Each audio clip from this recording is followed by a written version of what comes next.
مسلمانوں کا سال محرم سے شروع ہوتا ہے۔ ان 12 مہینوں کے نام اللہ تعالیٰ نے آسمانوں سے اتارے۔ ان میں تیسرا مہینہ ربیع الاول ہے۔ ربیع کا مطلب ہے بہار، یعنی آپ صلی اللہ علیہ وسلم کی آمد ہمارے لیے بہاریں لے کر آئی۔ جب سے اللہ نے ہمیں آپ صلی اللہ علیہ وسلم عطا کیے، تب سے اللہ نے ہمیں بہاریں ہی بہاریں عطا کر دیں۔ یہ بہاریں کس کے لیے ہیں؟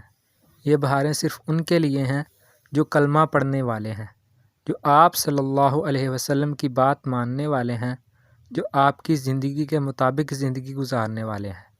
یہ ہماری خوش قسمتی ہے کہ 1,24,000 پیغمبروں کے سردار ہمیں عطا کر دیے گئے۔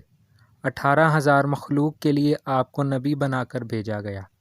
آپ صلی اللہ علیہ وسلم کو قیامت تک آنے والوں کے لیے نبی بنا کر بھیجا گیا۔ آپ صلی اللہ علیہ وسلم کو رحمت بنا کر بھیجا گیا۔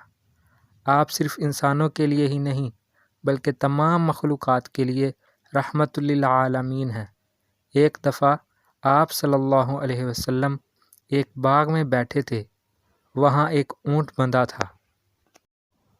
وہ رسی توڑ کر آپ صلی اللہ علیہ وسلم کے پاس آ گیا۔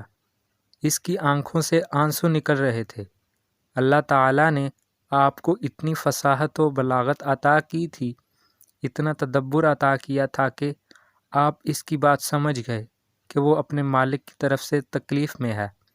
فوراً اس کے مالک کو بلایا۔ مالک آیا تو آپ نے اس سے فرمایا کہ تو اس سے زیادہ کام لیتا ہے اور خوراک تھوڑی دیتا ہے۔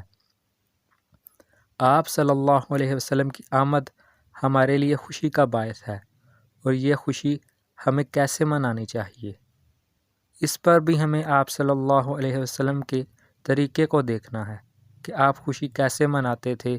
خوشی کا موقع ہوتا یا غم کا، میرے آقا اللہ کے حضور سجدہ ریز ہو جاتے اور اللہ رب العزت کا شکر ادا کرتے، اور یہ دیکھنا ہے کہ آپ صلی اللہ علیہ وسلم کے بعد 1,44,000 صحابہ کرام رضی اللہ عنہ نے کیا یہ خوشی منائی، پھر ان کے بعد تابعین اور تبع تابعین نے یہ خوشی کیسے منائی، کیونکہ آپ صلی اللہ علیہ وسلم کا فرمان ہے 3 زمانے بہتر ہیں، ان تینوں زمانوں سے جو بات ملے وہ اپنا لو۔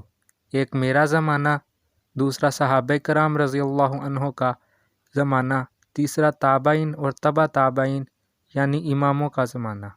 اب ایک نظر ہم اپنی طرف ڈالیں کہ یہ خوشی ہم کیسے منا رہے ہیں۔ جس طرح کی خوشی آج ہم منا رہے ہیں، اس کا تصور بھی ان تینوں زمانوں میں نظر نہیں آتا۔ کسی نے ایسا جشن نہیں منایا۔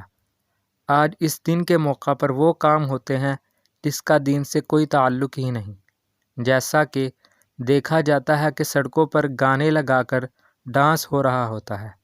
اس طرح کے کام حضور صلی اللہ علیہ وسلم کو سخت ناپسند تھے۔ جیسا کہ آپ ایک جگہ سے گزر رہے تھے، وہاں دور سے سارنگی کی آواز آئی۔ آپ نے فوراً کانوں پہ ہاتھ رکھ لیے۔ کافی دور جا کر آپ نے صحابہ رضی اللہ عنہ سے پوچھا کہ اب تو آواز نہیں آ رہی۔ صحابہ نے فرمایا نہیں، تو آپ صلی اللہ علیہ وسلم نے کانوں سے ہاتھ ہٹائے۔ ساز کی آواز آپ کو اتنی بری لگتی ہے اور ہم انہی کی ولادت کے دن گانے لگا کر ڈانس کر رہے ہیں۔ حدیث کا ترجمہ: اگر کسی کو غلط کام کرتے دیکھو تو ہاتھ سے روکو، اگر ہاتھ سے نہیں روک سکتے تو زبان سے روکو، اگر زبان سے بھی نہیں روک سکتے تو دل میں برا جانو، اور یہ کمزور ترین ایمان ہے۔ اگر ہمیں آپ صلی اللہ علیہ وسلم سے اپنی محبت کو ظاہر کرنا ہے تو ہمیں چاہیے کہ ان کے بتائے ہوئے طریقے سے خوشی منائیں، اور جیسی زندگی گزارنے کا آپ نے حکم دیا ہے ویسی زندگی گزاریں۔